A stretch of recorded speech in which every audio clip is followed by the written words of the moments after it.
გამარჯობა. აი, კოცებს მინდა რა. ყარ კოცებს. ბაჯაღლო კოცებს რო მივმართო. აი, სულ ეხლა ხარ რო დაიჭირეს ის თქვენი რაღაცა მინისტრი თუ მინისტრის მოადგილე რაღაც გაბუნია. რომელიც როგორც ამბობენ რომ სასწავლო ბაღის ფულები შეჭამა ბაგაბაღების და კიდე რა ვიცი სასწავლო დაწესებულებების და ასე შემდეგ.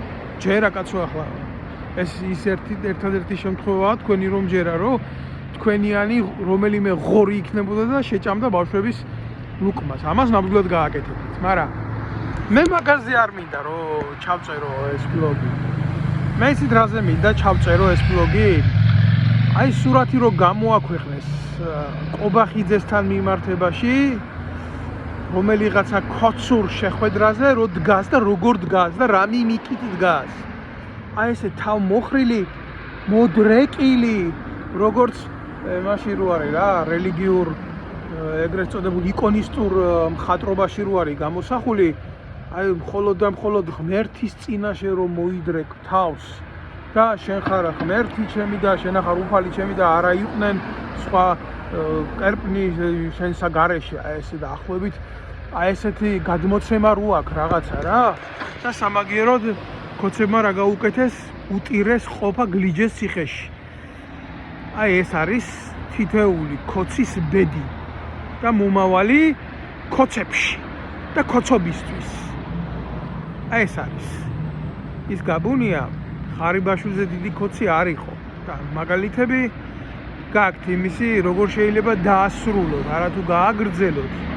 როგორ შეიძლება დაასრულოთ? და ღარიბაშვილსაც ეგონა რომ ვერავინ ვერ შეეხებოდა, მაგრამ ბიზნესამ გაწირა. ამ გაბუნიასაც ეგონა რომ არავინ არ შეეხებოდა და მაინც გაწირა. თქვენ გამოვიტანეთ ახლა დასკვნები მაქედან სად მიდის ის გზა ბიზნეს რომ იყავხართ თქვენ კოცობის გზა რა არის და გამოსავალი რა შეიძლება იყოს მაგიდან. მაგრამ ერთი უბედურება არის რა, კოცი თუ გახდი, სულით კოცი თუ ხარ, ვეღარასოდეს გახდები მერე კაცი. როგორც ნაცი თუ იყავი, კაცი ვეღარ გახდები.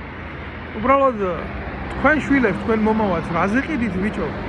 რაზე ცვლით ბიჭო, თორე ეგ ზოგადად რა, ზოგადად რო იცოდეთ, რომ თქვენი ბედი და თქვენი წარსული, თქვენი ურთიერთში და პარტიული დამოკიდებულებები ჩაშვების, გაყიდვის, ციხეში დაჭერის ეს ნაკლებად მტკივა გულზე, ეს არის ჩვეულებრივი რუტინა თქვენი ვირთხული ცხოვრების და ასეც უნდა დაამთავროთ, ერთმანეთი უნდა შეჭამოთ, ერთმანეთი უნდა მოსპოთ, აბა როგორ უნდა იყოს ეს.